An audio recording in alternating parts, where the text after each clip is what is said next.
आज हम पढ़ेंगे प्लेस ऑफ इंग्लिश लैंग्वेज। आखिर इंग्लिश लैंग्वेज की प्लेस क्या थी। The Britishers came to India as traders and establish the East India Company and ruled India for nearly 2 centuries. तो Britishers जो है वो इंडिया आते हैं एज अ ट्रेड, और वह जो है इंग्लिश इंडिया कंपनी को जो है क्या कर देते हैं, सेटअप कर देते हैं। और जो ईस्ट इंडिया कंपनी है वो रूल्ड करती है इंडिया में फॉर नियरली 2 सेंचुरीज तक। English was introduce with the coming of East India Company. जो इंग्लिश आई इंडिया के अंदर वो जो है ईस्ट इंडिया कंपनी की वजह से ही आई थी। Its role was in trade and commerce of country and gradually it occupied an important place in political and educational life of the country. जो ईस्ट इंडिया कंपनी जो आई थी वो ट्रेड एंड कॉमर्स की के लिए जो है इंडिया के अंदर आई थी, लेकिन धीरे धीरे उसने जो है इंडिया के पॉलिटिकल सिस्टम में और एजुकेशन लाइफ में भी उसने उसको ऑक्यूपाई कर लिया। With the coming up of missionaries in India, many schools were started where English was taught as a compulsory subject। ठीक है, तो मिशनरीज़ के आते हुए, मिशनरीज़ कौन थे, जो कि ईसाई धर्म को जो है प्रमोट करते थे।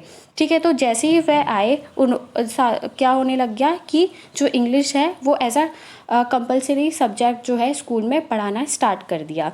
अब प्लेस ऑफ इंग्लिश जो है वो कैसे कैसे थी, तो प्री इंडिपेंडेंस पीरियड में वो कैसे थी, मतलब बिफोर इंडिपेंडेंस जब हमें आज़ादी नहीं मिली थी तब इंग्लिश की प्लेस क्या थी, फिर आफ्टर इंडिपेंडेंस क्या हुई, और आज इन प्रेजेंट इंडिया में इंग्लिश की क्या प्लेस है, हम इसको समझेंगे।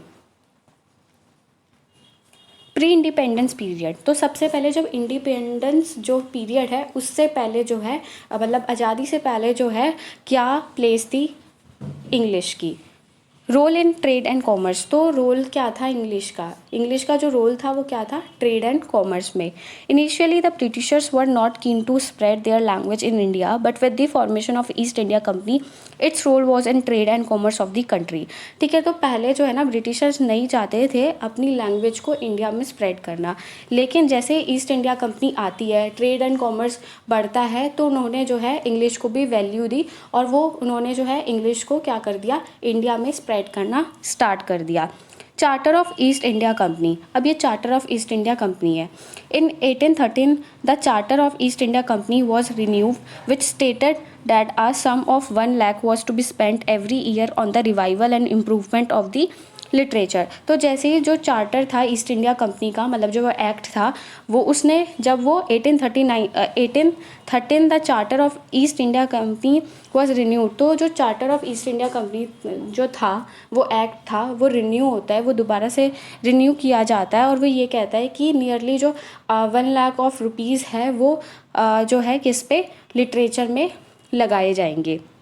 राजा राम मोहन रॉय व्यू, तो राजा राम मोहन का क्या व्यू था इंग्लिश को लेकर। The social reformer like Raja Ram Mohan Roy and his group of Indian supported English language, तो जो राजा राम मोहन रॉय थे वो सपोर्ट करते थे इंग्लिश को, और उसके जो बाकी जो उनके ग्रुप वाले लोग थे वो भी इंग्लिश को सपोर्ट करते थे कि हाँ ये इंडिया में पढ़ानी चाहिए।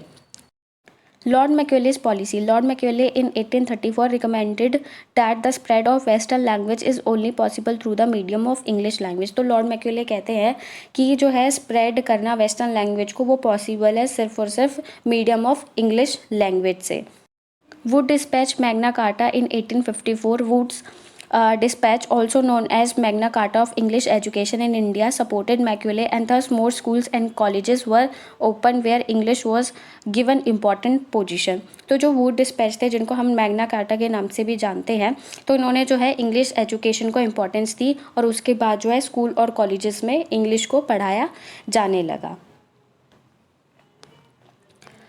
आगे पढ़ेंगे कि इंडियन एजुकेशन कमीशंस रिपोर्ट, तो इंडियन एजुकेशन जो कमीशन था उसकी रिपोर्ट क्या कहती है।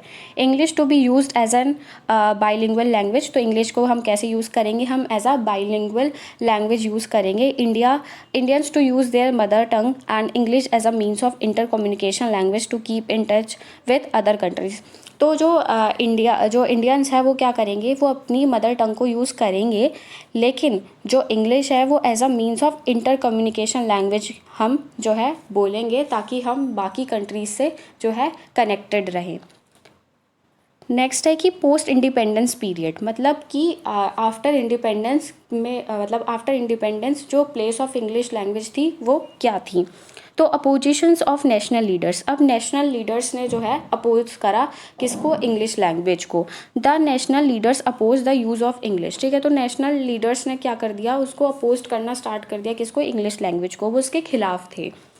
Hindi occupied the position as an national language in the Indian Constitution while English became an international language। तो जो हमारी हिंदी थी वो क्या हुई, वो एक नेशनल लैंग्वेज उसको बोल दिया गया कि हाँ इंडियन कॉन्स्टिट्यूशन में लिख दिया गया जो हिंदी है वो हमारी नेशनल लैंग्वेज बनेगी। लेकिन इंग्लिश को क्या कर दिया, इंग्लिश को एक इंटरनेशनल लैंग्वेज बना दिया गया हमारे कॉन्स्टिट्यूशन के अंदर। प्लेस आगे की place of English in school curriculum, कि जो स्कूल करिकुलम है उसमें इंग्लिश की जो प्लेस थी वो क्या थी।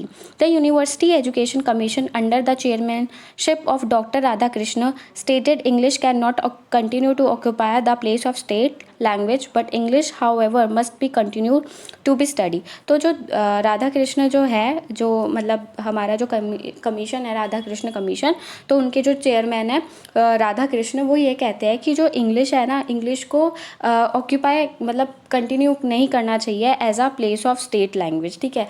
लेकिन इंग्लिश को ना कंटिन्यू करना चाहिए, कैसे कंटिन्यू करना चाहिए, उसको जो है स्कूल में पढ़ाते रहना चाहिए, ठीक है। क्योंकि वो इंग्लिश जो है वो एक इम्पॉर्टेंट लैंग्वेज है, वो हमारी लिटरेचर से, साइंस से और टेक्नोलॉजी से भरी पड़ी है। तो मतलब एक इम्पॉर्टेंट लैंग्वेज है जो बच्चों को मदद करेगी आगे बढ़ने में, ठीक है। तो एज अ स्टेट लैंग्वेज उसको नहीं रखना चाहिए, कंटिन्यू नहीं करना चाहिए उसको, लेकिन उसको as a subject in school पढ़ाना चाहिए। आगे है कि role of English in present India. ये हमने पढ़ लिया कि हाँ हमारी इंडिपेंडेंस जो है उससे पहले जो है जो मतलब जो प्लेस थी इंग्लिश लैंग्वेज की वो क्या थी। फिर हमने पढ़ा कि आफ्टर इंडिपेंडेंस जो है इंग्लिश की प्लेस क्या थी। अब हम पढ़ेंगे कि आज के समय में जो है इंग्लिश की प्लेस क्या है। इंटर रीजनल लिंक लैंग्वेज, तो हमारी जो इंग्लिश है वो एक इंटर रीजनल लिंक लैंग्वेज है। English is a language which has a very important role in the present day India, ठीक है। तो इंग्लिश का जो है एक इम्पॉर्टेंट रोल है आज के समय में इंडिया में। English is recognised officially as the associate national official language. तो आज के समय में जो इंग्लिश है उसको क्या बोलते हैं हम, एसोसिएट नेशनल ऑफिशियल लैंग्वेज है वो हमारी, and as a inter regional link language भी है वो हमारी, with specialise education in science and technology available through the medium of English only. तो जो साइंस और टेक्नोलॉजी जो हमारी जो एजुकेशन है इनके बारे में वो सिर्फ और सिर्फ इंग्लिश मीडियम मतलब with the help of English ही सिखाई जाती है।